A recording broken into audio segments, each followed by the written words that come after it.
एव मे सत्त्वम् स्वरूपमेव मे सत्त्वम् न तु धर्मो नभस्वत् न तु धर्मो नभस्वत् मदन्यस्य सतो भावान् मदन्यस्य सतो भावान् न हि सज्जातिरिष्यते न हि सज्जातिरिष्यते स्वरूपमेव मे ज्ञानम् स्वरूपमेव मे ज्ञानम् गुणः स गुणो यदि गुणो यदि sorry, I'm going to repeat. Swarupameva me jnanam. स्वरूपमेव मे ज्ञानम् Gunasya guno yadi. गुणस्य गुणो यदि Anatmatvamasatvam va. अनात्मवत्त्वं वा Neyagneyatvayov patet. ज्ञेयाज्ञेयत्वयोक्तैः Hari Om everybody. All of you have been attending this class for quite a while, and I think by now you would have figured out that this is a class on Mananam or reflection. It is not a basic textbook, and a key ingredient for you to proceed in this knowledge is to reflect on this knowledge.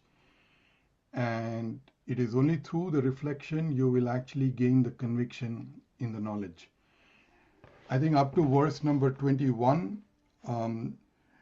he was giving us an idea as to how even the concept of a witness that we have used multiple times as we try to decipher what this Atma is, that is also what we call a Lingashtakam or a Lingam per se. When I say Lingam, it is not the Swarupam of Atma, but it is an indicator to the real Atma. So it kind of points you in that direction. I think the example I gave you was when you have children and you want to show them the sky, you actually show a twig, or you say you look around this branch of this tree and you go straight ahead, you will see the star. So that branch is not really the star, but the branch is the lingam, or it is the indicated lakshana that actually takes you to the final goal. So one way to look at this is that Vedanta kind of deciphers everything in steps. So when you actually walk, you have to leave one step behind and then take the next step. You can't hold on to the same step and move forward. So similarly, the lingam that is pointed out throughout Vedanta, it's done in different Upanishads in different ways. It is a stepping stone for you to understand what Atma is all about. So here he is trying to say that the witness itself, because the witness actually goes through emotions, right? We all, just like in a movie, when we go, we look at the movie, we look at the hero and the heroine, and we feel that. Similarly, in our own life, even though we are a witness, we actually do feel the emotion and the sadness, the happiness, and everything else. The reason we bring the witness is, the concept of witness is to let you know that we are technically not affected, or the Atma is technically not affected. The entity that is affected is the ahankara, or the ego, or the knowledge of the self. That I think we looked at it in a few classes back. This Atma is independent of the entity that is going through. The fundamental goal of this book is to first of all tell you to break this monotony of what you think you are, which is one of the panchakoshas or body, mind, intellect, and point you to the fact that you are something beyond that, which is the Atma. This Atma is nothing but the Brahman that powers the world. And we looked at it in, actually this whole thing was done in verse number 3, where we talked about the qualities of the Atma. And then we said in Taittiriya Upanishad, there is this line which says Brahman has this quality of Satchidananda. And we went through our own explanation of each of the qualities as to how we are, why we are Sat, why we are Chit, why we are Ananda or Ananta. And therefore the Brahman and the Atma is the same. So the real enlightenment happens when first you identify that you are the Atma, then you identify the Aikyam, that is, Atma and Brahman are the same. It is not something different. It's not an entity, which is some of the different darshanas have different viewpoint, or it's not different from who I am, which is the Dvaita philosophy. The Vishishta Dvaita is that I can never be the Brahman. I can just be an appendage or get as close to the Brahman as possible. In Advaita, we believe that Brahman and Atman are the same. It is a very, very powerful piece of knowledge. If fully appreciated and fully experienced in your day-to-day life, it can give you tremendous amount of happiness and contentment. And so in the last verse 21 and prior to verses before that, he basically said all the changes that you see in the world, they do not affect the Atman. The reason they do not affect the Atman is just like the snake and the rope. The changes that you see as a snake on the rope do not affect the rope. The snake is a projection on the rope. Similarly, the world that we experience and the samsara that we feel, the false identity that we have, is not the real I. It is a projection of the adhishtanam or the Atma, and the world is a projection. That's why only when it's a projection, if there's a karyam karana sambandha, that is, if the Brahman and the world are related, then anything that happens in the world should change the Atman. This whole fallacy of the Atman remains the same in the past, it's the same today, it's the same in the future will be broken. That hypothesis just fails right at the beginning. The only way that hypothesis remains true is just like the snake and the rope. The world is just an imagination. Remember, we talked about the concept of Maya, where Maya has this concept of Avarna Shakti, that is, it actually covers the divinity that we are in, or the Atma that we are in, and it takes, using the Rajasic qualities of the Maya, it takes the world to be who we are, and it projects the world on us. So the world is actually nothing but a projection, and which is what he's trying to do. And then the verse number 23 and 24 and 25, he is going to probably prove the three qualities of the Atman. Now, it's not really qualities like an adjective. It's not like the dog is black or the dog is blue or whatever. Those are all adjectives. This is the Swarupam. This is the inherent qualities of the Atma, which is Sat, Chit, and Ananda. So, for example, when you can't take the sweetness out of the sugar is sweet. That is its inherent quality. You can't take the fire or the heat or the light and the heat from the fire. It's an inherent quality. So wherever you see a sweet entity, you assume that there is some sugar involved in this process. So similarly, this Sat, Chit, Ananda are not adjectives to the Atman. They are the inherent qualities of the Atman. And I think we discussed all these things before. I just want to kind of quickly highlight.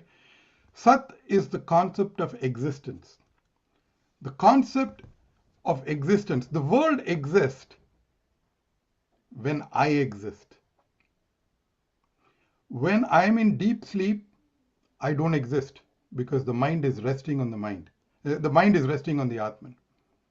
It's only when my ahankara wakes up in the waking state and dream state, the Sat appears. So what is existence? Existence is nothing but the isness. There is the flower is, the car is, I am, I exist. is, is all the concept of existence. The whole world exists because of the Atman. When the Atman is missing, the world does not exist. And I think that is something we have talked about before. This Atman, you don't need a means of knowledge. I hope you go back and look at your notes. We spent a couple of classes on the fact that the entire world, even our body, mind, intellect, is known through a means of knowledge. Your entire knowledge that you've gained, whether it's in computer science or physics or whatever your specialty is, it is through a means of knowledge. There is only one thing in the world for which you don't need the means of knowledge. That is the fact that I exist. We talked about the fact that you can be in the dark corner of your closet. You don't need any external instrument to tell you that you exist. That existence is a concept, or is the quality of the Satchidananda. That is the quality of the Atman that you are in. What we don't realize is that we never really reflect on these things very, very carefully. Like if you remember one of the classes, we talked about how I do not know if the trees in the Amazon forest exist because the Chaitanyam cannot, I don't have the sense organs that can see those things, and the Chaitanyam can reflect it from that perspective. So without the Chaitanyam existing, the isness of the entire world is borrowed from the Atma. The isness of the world is not independent because the world is not self-reflecting. Like for example, in a dark room, a candle, you don't need an external light to reflect on the candle because the candle is self-evident or it's self-effulgent, right? But if there is a book or something, you need a torch to go and pick up the book. The rest of the things in the world or even in that room needs an external catalyst for you to get to know that entity. Same thing is true in our life. This Atman is Swayam Jyoti, Swayam Prakasham. This Atman is the one that lights up this world. It is like a dark room. The world cannot show itself. That's what happens. When the Atman is not lighting up, or when we do not have the concept of who I am and the Atman, the world does not exist. So therefore, how can this world be real? 8 hours a day, the world does not exist. And that's why we say Sat is an inherent component of the Atman as number one. And then the second thing we talked about was Jnanam. Jnanam in normal terms is what we call as knowledge, but I think the better translation would be the power to know. Without consciousness, without the Atman, none of the knowledge is possible. The fact that you know about something, a knowledge about an object or an entity or a relationship is created because that object comes across in contact with the consciousness. When the consciousness is not reflected on the mind, there is no knowledge that's created. Now, in the deep sleep, the power to know still exists. It is not the knowledge that is the quality of the Atman. The quality of the Atman is the power to know. It's the consciousness that makes the knowledge happen for you. Everything that you look in the world is known to you because of the consciousness. If the consciousness is not acting on the vritti or on that disturbance in the mind or the object or the entity that's reflected in your mind, there is no knowledge. And this is the fallacy of our entire life, is that we get carried away by the knowledge without really paying any single attention to why this knowledge happened. That power to know is common across all the objects, whether it is a flower or whether it's a piece of music, whether it is a concept or rasgulla. All that is happening because of the consciousness acting through the senses. We get carried away by the knowledge of the object that is created without paying a single piece of time or minute on trying to understand how that is reflected. That power, that quality, I wouldn't call it a quality, but that's an inherent Swarupa Lakshanam of the Atman, is what we call a God, right? We say, God, I do not have an evidence that God exists with me all the time. This is prime example. 24/7, he exists in you and he creates the existence for you. He creates the power to know everything in the world that you've known is with the help of the consciousness. And that should probably refute any statement that you make that I do not know if God exists or not. Right? If there is no God, there is no knowledge. And the last thing he'll talk about is Anantam. We have talked about this Anantam before. This consciousness transcends space, it transcends time, it transcends objects.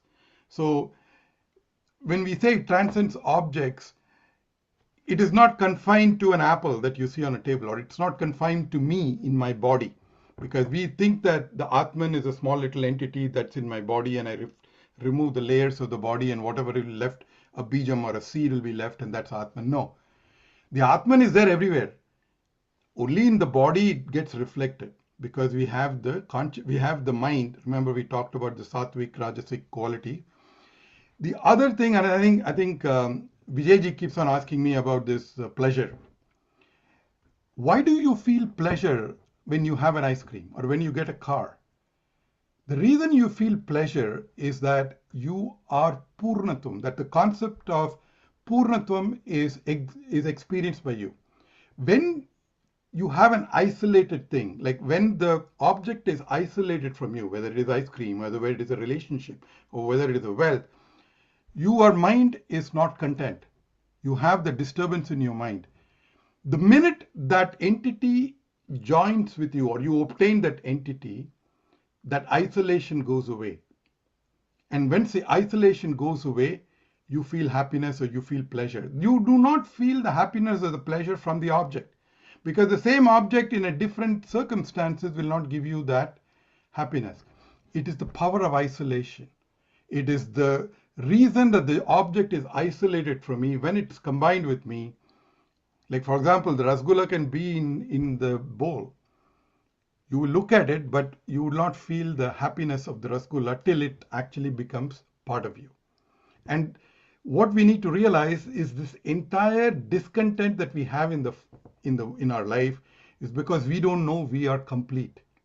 We do not need any entity, any relationship, any wealth to get that purnatvam. And it's the purnatvam that actually gives you happiness. In fact, when you eat the ice cream and you feel happy you're eating the ice cream, at that time you do not even have a concept of the body. You are completely immersed in that entity or in that ice cream. And that's because you have absolutely no regrets. You are complete. You everything that you want in life you have for the brief instant. I'm not saying we become blessed after that, because immediately we'll have another idea, another discontent, and our mind goes to something else. But if you really look at it, the thing that you call pleasure, what is the experience that you have? The experience that you have is that isolated entity has become part of you. And then this body, mind, intellect, which is what you think you are, that concept disappears. If you still feel you are the body, mind, intellect, you will not feel the pleasure. At the time that you feel the pleasure, you are outside the body. It's an out of the body experience. And I think that's where we were. I have already kind of gone beyond the verse number 24, because those are the three big qualities that he's trying to highlight in the last three shlokas. We kind of talked about how consciousness is different than you are. We have discussed each of these qualities in the beginning of the text, I think, when we started off the verse. So this is more of a repetition. So let me stop there. I think I've covered a lot of things. If you don't spend time thinking through it, it'll look very different or very difficult. But I think if you go back and look at the notes and read what we have covered so far, this is just a repetition of what we are trying to do. So basically what I'm trying to say here is that the Swarupa Lakshana of the Atma is Sat, Chit, and Anantam. It is just like the fire gives you heat and light, the sugar gives you sweetness. You cannot remove the sweetness out of the sugar and say, I'll have the whatever is remaining of the sugar. It doesn't work that way. Similarly, you cannot remove the Satchidananda from the Atma and I'll say whatever I have. Like, for example, you cannot remove the gold from the ornaments. The gold is the Swarupa Lakshanam of the ornament. The ornaments is just a name and form. So the world is nothing but a name and form. The underlying Adhishtanam or the underlying Swarupa Lakshanam of that is the Brahman, which is what makes the world happen. So let me stop there. I've thrown a lot of things at you and see if people have any questions. If not, we can go to verse number 24 and read it and come back, and because that's the third entity, third leg of the stool. The first two legs of the Jnanam and the Sat, we actually looked at 22 and 23, and 24th is the concept of Anantam. So we looked at it already, but that's where we are. So Sir, I'm willing to ask any questions or answer any questions, or we can go to 24. Sir, is it Anantam or Anandam? Anantam leads you Anandam. Anantam is, you think of Anandam, but where does the Anandam come in? The Anandam comes in when the isolation disappears. So you become Anantam, you become completely Purnatvam. The Purnatvam is what creates the Anandam. Anandam is just I would probably say it is more of an effect. The Anantam is what causes that effect. The feeling that I am not incomplete or I am complete, the Purnatvam, which is So is it equivalent to the bliss? Bliss is absolutely the wrong word. Bliss is this English word of this Anantam and Anandam. Bliss becomes a temporary thing. You will get an ice cream bliss, you will get a gold bliss, but they are not Anandam or Anantam that is permanent. See, this is a problem of trying to understand this concept, which is completely written in Sanskrit into English. The reason we talk about bliss is we think bliss is a little bit more continuous than pleasure. Pleasure, we think it's a timeless bound entity. But even bliss is a timeless bound entity because the bliss is caused by an external object or external event. We are not dependent on the external event for the bliss. We are bliss in itself. Just like the sugar is sweet in itself, the power of happiness is within you. That's why, if you really look at it, you always walk away from situations that causes unhappiness to you. You cannot, like for example, if something is itching, or if ant is biting you, or let's say that you don't like, again, I want to get personal here, but let's say that you do not like something, or I think somebody asked me this question before, that there is somebody who's ill-treating you all the time, right? He or she doesn't respect you or says negative things about you. Your first instinct will be to walk away from that thing, because you don't want to put yourself, unless you are kind of put in a situation where you can't walk away. You are always lame. If you look at every single activity that you do in your life today, it's for that Anandam. That Anandam, which actually, we think that the Anandam is in the object. The Anandam is not in the object. The Anandam is with you. It's the quality of the Satchidananda, that's who you are. That's one of the things that I said in the beginning. If you really spend time understanding Vedanta, the biggest benefit you will get is freedom from bondage, is the freedom from this view that I have X amount of wealth and I have X number of children and I have this status that will give me the happiness. They're all temporary happiness. The real happiness comes in when you understand who you are. Once you understand the self is Satchidananda and you constantly revel in the self, that's what bhakti is. In Viveka Chudamani, Adi Shankaracharya says, reveling in your own self is bliss, or it gives you the bhakti going forward. So bliss is again probably the closest thing you have to Anandam, but bliss is not. If you think bliss is temporary, it goes up and down, then that's not what I'm conveying. What I'm saying is that this concept of happiness is permanent. It's there with you all the time, but it gets taken away because you have disturbances in your mind that you are not content, or you have need for A, Y, A, B, C. If you get those A, B, C, you will be happy. But if you really examine it, the ABC does not give you happiness. It may give you a temporary pleasure or a temporary Anandam, but the real happiness just comes in by living with yourself, getting to know who you are.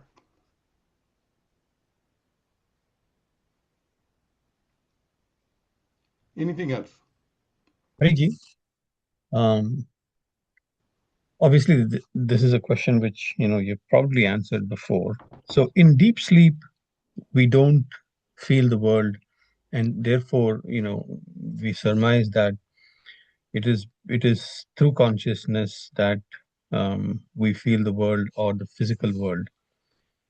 But at the same time, while it doesn't exist for me, you're awake, it exists for you, and so it exists for everybody else. Why isn't that a valid condition for for not negating the apparent projection of the mind? That is, so how I where I'm drawing this to, or where I'm uh, taking this to is, now we are learning Vedanta from you. So it is through an external medium that I'm learning Vedanta. Similarly, when I'm not when I'm in deep sleep, I don't the world exists, but to you it exists, and now I can I can get a sense of that world from you or from anybody else, like I'm getting a sense of Vedanta from you, which is not inherent in me. Does the question make sense? You started off with something, you ended with something else. So I think if you can be more specific on what is the issue that you have. The issue is, we are saying that in my waking state or in my dream state, the world exists, but in my deep sleep, the world does not exist. The world does not exist in deep sleep, but it exists for other people who are awake, other persons who are awake. So through that, I get the knowledge, or I assume that the world is real. Why would you Similarly, assume that? There are lots of things that you are doing which doesn't make any sense to me. Why would you assume, if you have not experienced it, why would you assume that is real? You have to experience everything. We do not rely on somebody else's for your knowledge. The fundamental issue that we say that the waking and the dream world is not real is the waking and the dream world is felt in your mind. The waking world does not exist on its own. And when do you see the waking world in your mind? When the consciousness is acting on the mind. When the consciousness is not acting on the mind, the waking world does not exist, which is what happens in deep sleep. So how can the waking world be real? Because it changes, it loses its concept of existence every day. 8 hours a day, the world doesn't exist. How can it be real? but it is real for other people who are not. The word real is very important. Satyam is what I mean. This is the problem with Okay. English. Okay. Word real, I mean, is Satyam, which means it exists across all time. If you go with the time axis, the world does not exist when you're in deep sleep. So this real concept is that real is not there all the time. This world itself changes. You yourself know. The world was not exactly what it was 10 years ago. How can it be Satyam in the Vedantic sense? You need to first understand the word Satyam in Vedantic sense to really understand this knowledge. Because if you think world is real, is something you touch and feel, that is just an Indriya knowledge. That is not real, because that knowledge of the Indriyas will change. When I say something is real, I say this was exactly the same in the past, it is the same today, it will be the same in the future. If you look at it from that definition, does your waking world become real? No, I mean, in that sense, nothing is real, because every minute it is changing, either That is at a exactly very what I'm trying to say. We run around the world assuming that it is real, but unfortunately it is not. And what is real, we don't pay attention to it.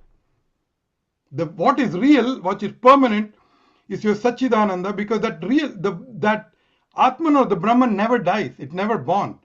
The body, mind, intellect dies. So when you say I am dying, the Atman is not dying. It is the reflecting media that collapses, and therefore you as Sriji will die. So you really need to spend thinking through what is it real that I'm talking about. This real is not an English real. This is Satyam. And I'm just, unfortunately, I had lack of any other word. I'm saying it's real and unreal. We say Asat, Sat and Asat is what we talk about.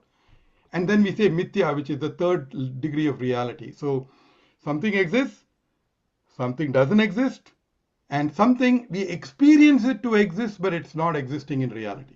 Those are the three levels of reality that we have in Vedanta, and unfortunately Western world do not have. The other thing you need to realize, the world external to you does not cause any problems to you. It is the world in your mind that causes this samsara. that causes the manattapam.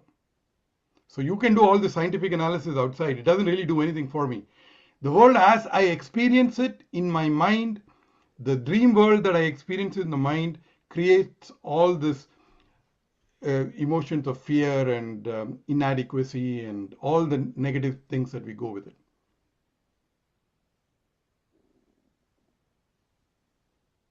Okay.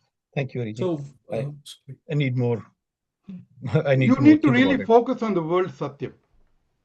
I think that world's, because just examine, I've told this multiple times, everything you possess in the waking world doesn't even help you in dream.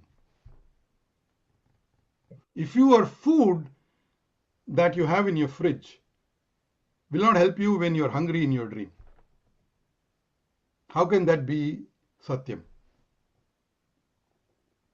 That doesn't even fulfill the 24 hours in a day. It doesn't even exist for 24 hours a day.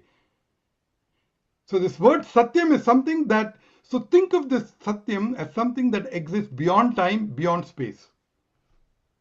And in a large ways, it is not something that you can actually learn through mind and intellect, because this is beyond that. It's beyond the concept of mind.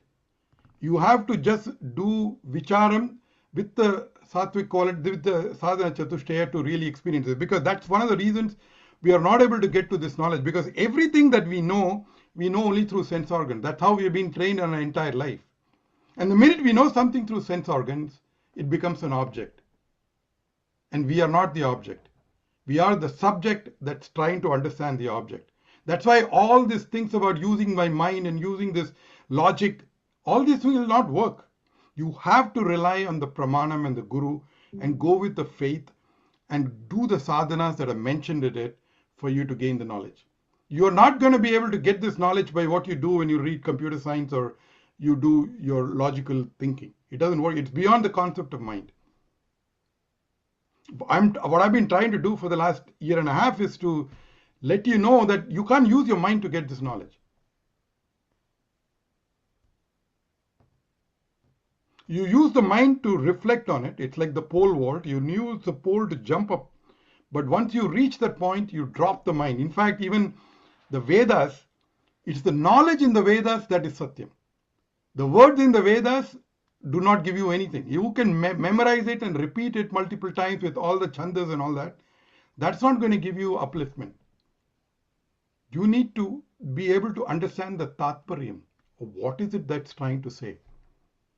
That tatparyam is not just reading the book or whatever. You really need to understand the meaning behind it. I hope, I don't know whether I'm making sense or not, but that's kind of what, it is not by thinking, and because the more you use your mind for this knowledge, it'll deviate away, because for you to really get back to, the mind is actually controlled by the consciousness. But in our life, the mind controls everything that we do. And so it's like you have to change the master. And the master will rebel. It will not be easy. When you're sitting in the meditation seat and you're trying to understand the knowledge, the mind will make it much more difficult for you to get there. It's a paradox. It's a paradox because mind is the only tool I have, and yet mind is a barrier. So it's a catch-22, but we have to get to the point where I have to get beyond that. Thank you, Ariji. Anything else? once you realize, is this world disappears, or you're identifying with the entire world, like you'll be like the Purnatvam, you Once achieve you the get the Purnatvam. Purnatvam, you will still be in your body, mind, intellect. You will be in your body, mind, intellect till you have the prarabdha karma. That is not something that you can control. But how you experience the world changes. Okay. Right? You become this is what Sharanagati is. You become an instrument of God. You just, whatever happens to you, you say, this is what God willed for me. This concept of ego, that I am the ahankara, I am the doer, I am the enjoyer, that goes away. Got it. So the It's Purnatvam the same. concept is Your body will look the same. You will not suddenly get a light like you got in Amar Chitragatha. You look exactly the same, but your viewpoint, because it's more a question of your perception and how you look at the world, that will change. got it. Yeah, anything else. instead I of know it's a thinking very it's my difficult house, concept. Yeah, sorry, yeah, Anand. instead of thinking my house, my family, it's like the entire world is mine.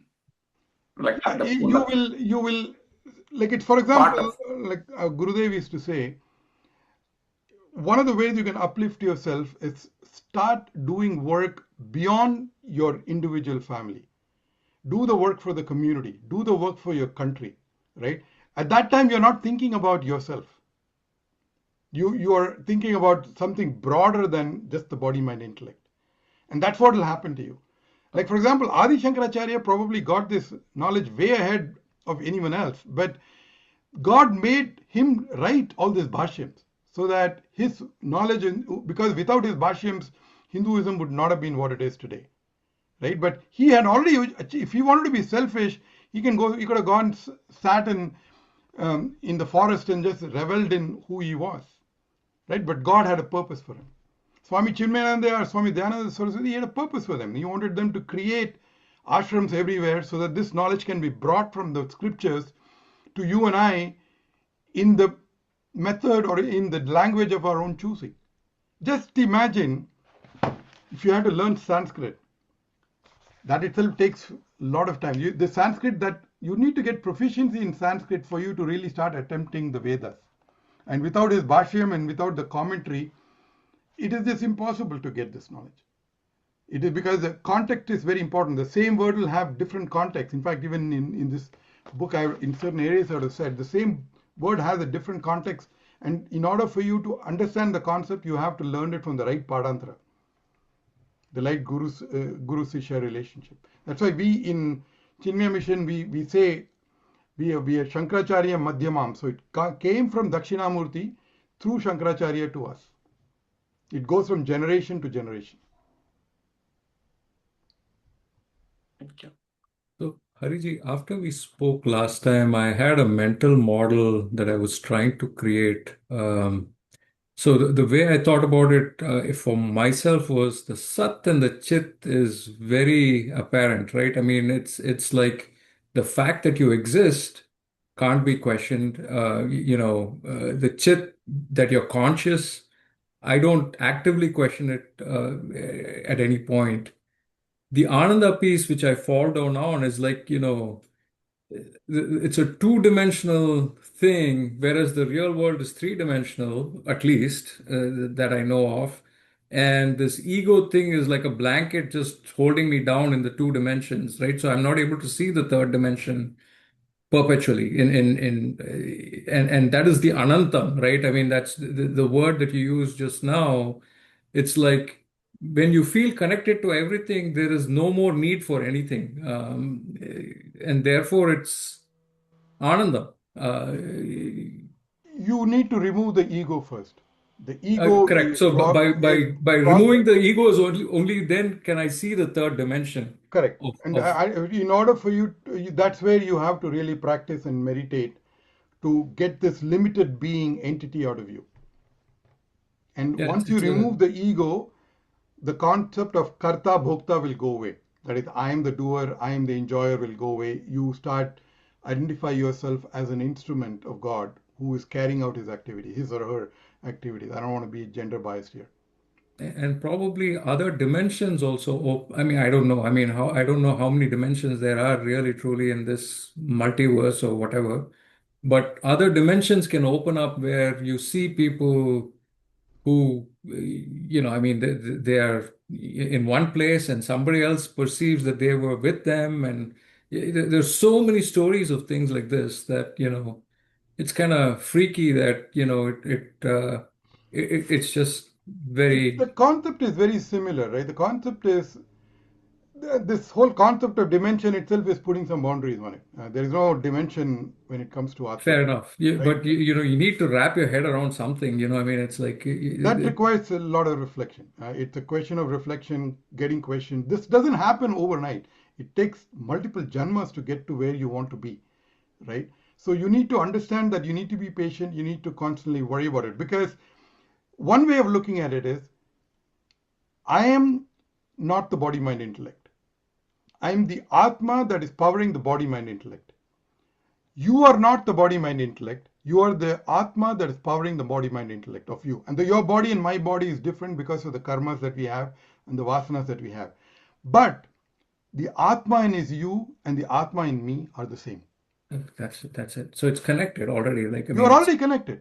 That's yes. what we say namaste, right? Namahate. That is, I am saluting the Atma in you.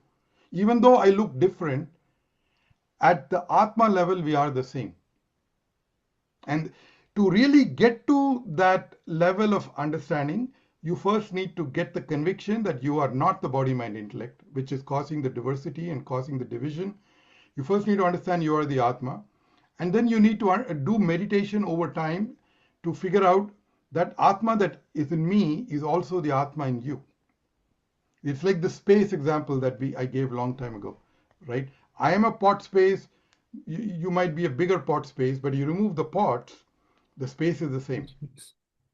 Same thing. Right now my Atma is confined in the body. I'm a tall guy, fat guy, or whatever. You are a short guy, and I'm not saying you are short. I'm just saying you have a different physical characteristics. You think your Atma is that much, my Atma is this much. But that Atma is confined not because of the Atma. It's confined because of the Upadhi, which is your body, mind, intellect. The space in a pot and the space outside is the same. There's absolutely no distance. Once the pot is broken, you cannot make out a distinction. Similarly, when you lose the body, mind, intellect, the Atma that's powering you is the same Atma that's powering the Brahman. But because we think we are the body, mind, intellect, we kind of assign shapes to all the Atmas.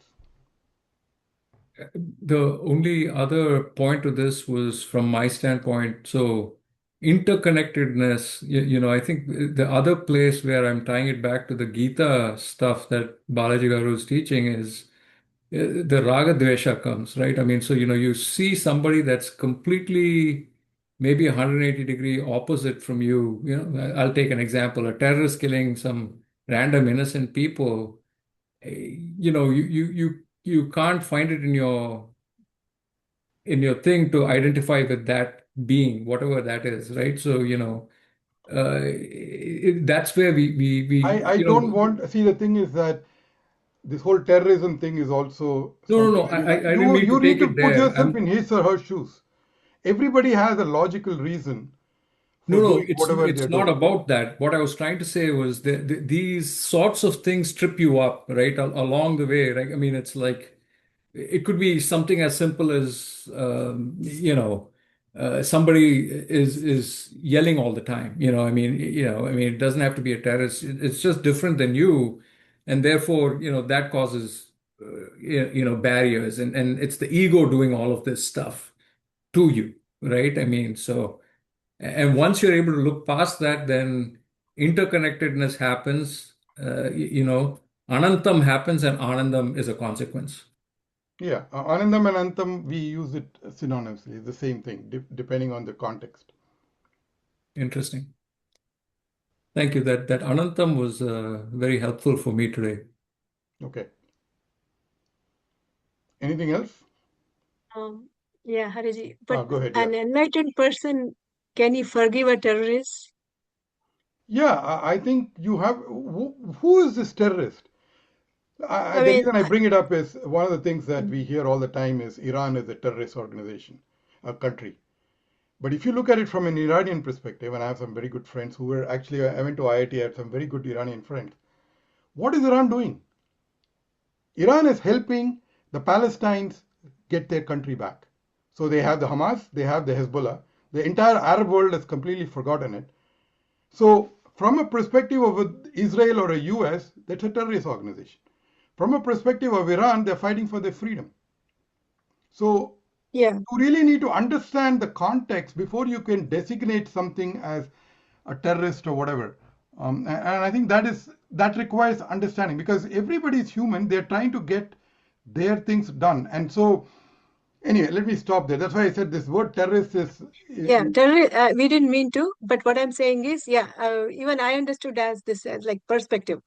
Even small bad thing, we say, okay, that is bad to me, but others may not be bad. Or bad in a sense, like what is the context, why they are doing. That's how enlightened person will start thinking. Not that supporting the badness or whatever he's doing, So my understanding, it's not a question, I'm just saying, like, that's how I started thinking right now in my life now. Yeah, instantly, like, I get angry or whatever the reaction, but slowly I'm getting there, like, okay, he could have, this is might have been the reason why, like, See, I'll give you an example. All of you might be familiar. 9/11, right? It happened in our neighborhood. It's 25 years now. We've forgotten. I work on Wall Street, so I had a lot of people. Luckily for me, at that time, I was in a conference in San Francisco. I was not in this vicinity whatsoever. I was covering technology. I have people who actually missed the flight or who missed the bus on that day and were not in the World Trade Center on that particular time frame, and they escaped. So when they actually look at their own life, it's nothing because of them. It is some entity up there that guided them in the process. And at the same time, you can say the people, unfortunately, the 3,000 people who died, they probably had karma. Again, I'm not trying to be rational here. I think there'll be emotional attachment. There'll be a lot of people who will die. But if you really true. look at it from that perspective, why did A die and B was free? Right? And that is something that is the power of the Lord. You have to just, that's the only way you can explain that away. Otherwise, it's very difficult to justify why these people died and the other person did not die. That's true. Yeah, this knowledge is really helping me in that, especially those situations, like earlier, I used to move for everything. Nowadays, yes. So One that's thing the we need to difference. realize in world very quickly is that there are certain things we control and certain things we do not. We And I cannot, think the yeah. more we can appreciate the fact that there are things that are beyond my control and I accept whatever it is, I think you'll be more happier. True. That's true. Yeah. And also, Hariji, sorry, if I may add, see, conflict is just the nature of material world, right? Generally, there is no place where there is no conflict, whether you take a home or temple or ashram or, politics.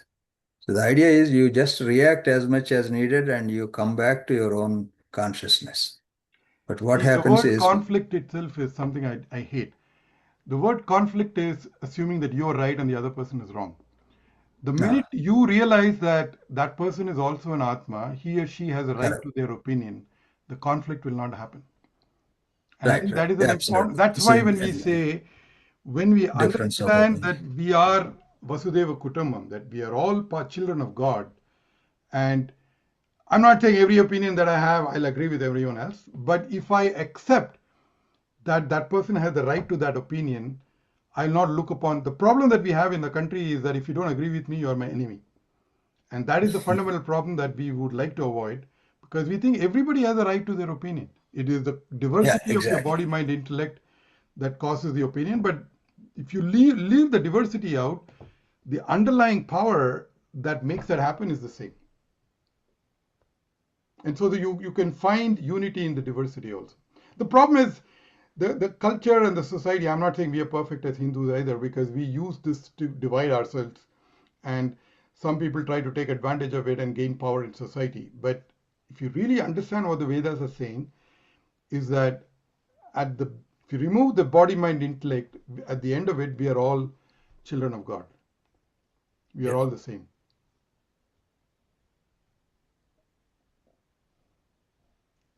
Okay, if you don't have any questions, let's go to 24. Holy cow, it's 8:24. Okay, at least we'll finish this verse. We have already talked a lot about it, so if you just read it, you should be able to understand. He's talking about the third quality. We did Satchit, and now we are talking about Anantam. So 24. Verse 24. Ahameva sukham nanyat Ahameva sukham nanyat anyachenaiva tat sukham anyanaiva tat sukham amadatham nahi preyo Amarthatam nahi preyo madatham nasvatah priyam. Madartham Madartham na swatah swataha priyam. priyam. Maybe Binduji, you can start reading if you have the book. The truth self is said to be bliss ananda. Again, one may ask, is the self the locus of bliss? The answer here again is that bliss ananda is not my quality, but I am bliss ananda itself. the verse. Aham, I, eva, alone, sukham, am, bliss, na anyat, and not different. Anyat chet, if bliss is different from me, na eva, not at all. Tat, that, sukham is bliss. Amadartham, if it is not for me, then nahi, it is not. Preya, her dear. Madartham, if it is for me, then na, not. Swataha, by itself. Priyam, dear. I alone am bliss, and it bliss is not different from me. If it is different from me, it is not bliss at all. For it would not be dear if it is not for me, and if it is for me, it is not dear by itself. I am bliss itself, and that bliss is not something different from me. Bliss is not my quality, but my nature as a quality is something different from the substance. How is this proved? Let us assume that bliss is something different from me. Now we ask whether that bliss is meant for me or not. If it is not meant for me, then it is not dear to me. On the other hand, if we say it is meant for me, it means that bliss is not dear in itself or by itself. Because if a thing is separate from me and it is meant for me, then alone I can love it. It is therefore clear that nothing is ever intrinsically dear in itself. To explain this thought further, it is said that there are four categories of things in this world. They are the self, Atman, that which is liked or dear, Priya, that which is disliked, Dvesha, and that towards which we are indifferent, Upeksha. Now we inquire under which of these four categories can bliss be classified? Is bliss a thing disliked by anyone, Dvesha, like a snake or a mosquito? Obviously not. Bliss is not hated by anyone. Sometimes there may be certain things one may not dislike, but at the same time, one is not particularly fond of them. One may be indifferent to them. Are we indifferent to bliss? Again, the answer is no. We positively crave for bliss. Thus, bliss is neither something we dislike nor are indifferent to. Now we ask, is bliss, happiness dear? One would think that it obviously is, but we ask further, is bliss dear as a means to happiness or dear per se? The term dear denotes things which one loves or likes, such as one's mother, father, wife, children, relatives, dog, cat, money, house, car, mobile, TV, and so on. Now, these are examples of things which are commonly known to be dear to people. But is bliss dear to me in the same way as these aforesaid objects are? When we think we realize that the things that are liked by us are not liked in the same way as bliss, but only as a means to bliss. Why is this so? Why is it that one likes or loves certain things or certain people?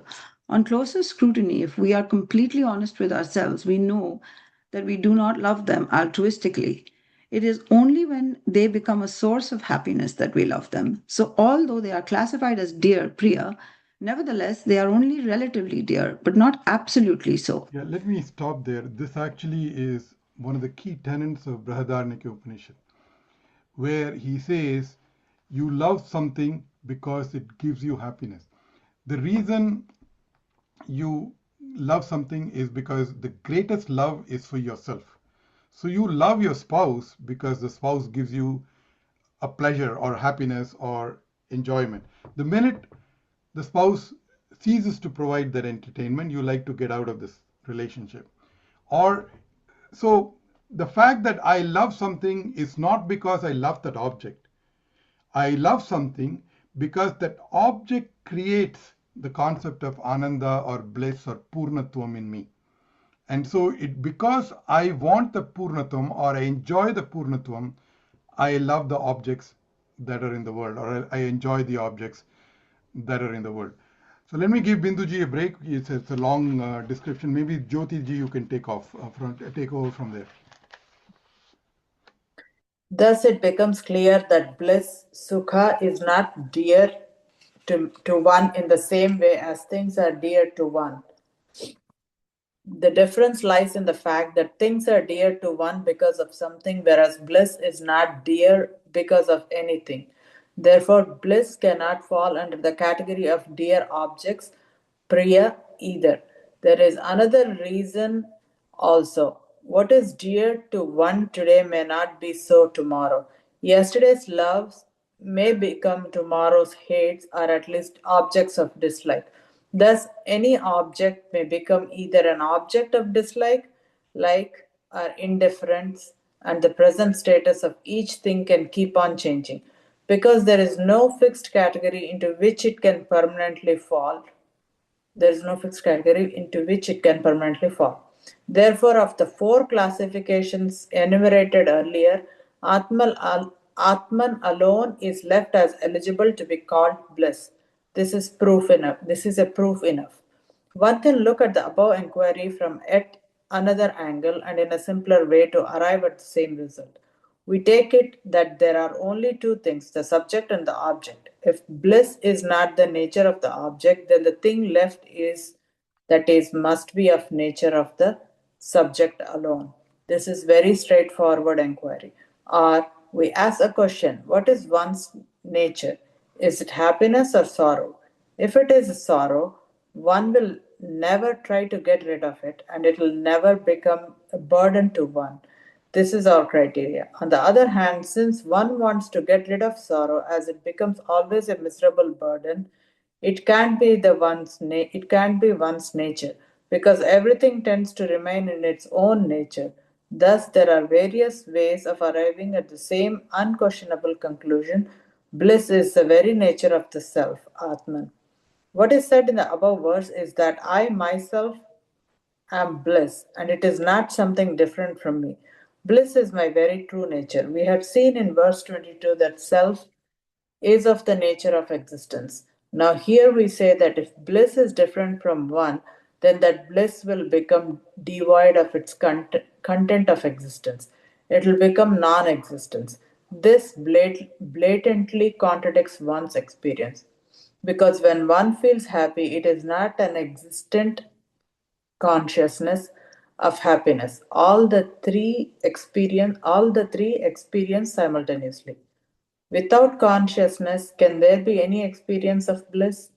One knows it cannot be so. Therefore, it is said bliss, knowledge, and existent all exist simultaneously. Also, if that bliss is not meant for one, then it is not dear. While if it is meant for one, then naturally it is, which proves that happiness is not dear for its own sake, but because of some relationship. Then it may be said that the scriptures advise that Brahman is to be seen as one, whereas here there are three, Sat, Chit, and Ananda. To this contention we reply. Continue to the next shloka. Any questions? I think we've discussed this quite a lot. Anything that stands out to people? So we are already in verse number 24. We have only 3 more verses. From now on, things will be very simple. He's just summarizing it. He's going to talk about the phalam of what happens once you gain this knowledge. And we will look at it in the next classes. So my guess is that today is what, June 15th. Another 2 classes at the max. We'll probably finish this textbook. So if there is no immediate questions, we'll stop here and we'll meet again next week. Om Purnamada Purnamidam Purnat Purnamudachyate Purnasya Purnamadaya Purnameva Vasishyate. Om Shanti Shanti Shanti. Hari Om Sri Gurubhyo Namaha. Hari Om. All of you have a great week, and I'll see you next Monday. Thank you. Thank you. Namaskar. Thank you. Thank you.